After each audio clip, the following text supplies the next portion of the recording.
Hello guys, সবাইকে স্বাগত পিউ কিচেনে। আজ বানাবো ছোট মাছের ঝাল। দেখো মাছগুলো, আর ছোট মাছের ঝাল খুব শর্টকাটে বানাবো, দেখতে থাকো। এখানে লবণ হলুদ দিয়ে মাছটাকে ভেজে নেব। অল্প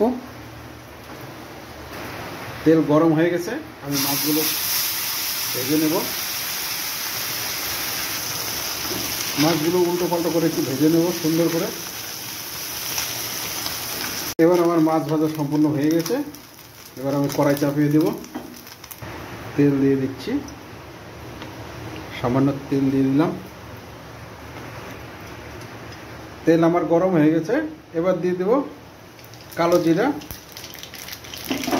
কালো জিরা একটু ভাজা ভাজা হয়ে গেলে আমি দিয়ে দেব পেঁয়াজ, কেটে রাখা ছিল পেঁয়াজ দিয়ে দেবো। এই ঝালের মধ্যে আমি বেশি কিছু ব্যবহারই করব না, শর্টকাটে খুব সুস্বাদু রেসিপি। পেঁয়াজটা একটু লাল লাল করে ভেজে নেব। পেঁয়াজটা আমার লাল লাল করে ভাজা হয়ে গেলেই আমি এর মধ্যে দিয়ে দেব কুচানো টমেটো, আর দিয়ে দেব কাঁচা লঙ্কা।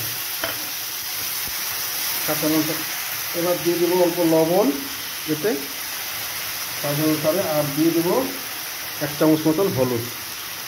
দিয়ে নিয়ে আমি একটু কষিয়ে নেব। দেখো মশলাটা আমি কষিয়ে নিচ্ছি। মশলাটা দিয়ে একটু তেল ভাব, একটু তেল ছেড়ে দেবে, তখনই আমি দিয়ে দেবো জল। মশলাটা দেখো আমার মশলাটা কষানো হয়ে গেছে।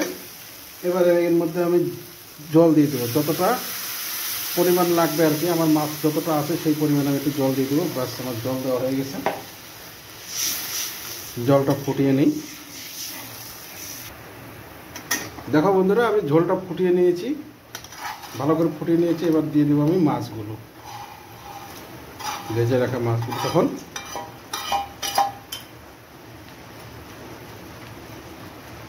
খুব শর্টকাটে সুন্দর একটা রেসিপি।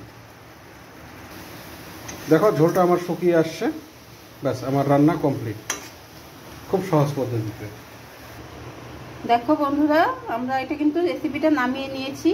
এখানে কিন্তু কোনো কিছু ব্যবহার করিনি, শুধু পেঁয়াজ লঙ্কা, অল্প কালো জিরে আর অল্প টমেটো পেস্ট দেওয়া হয়েছিল। তো তোমাদের যদি ভালো লেগে থাকে রেসিপিগুলো, অবশ্যই লাইক কমেন্ট শেয়ার করো আর সাবস্ক্রাইব করে পাশে থেকো। তোমরাও একবার বানিয়ে দেখতে পারো, খুব টেস্ট হবে কিন্তু।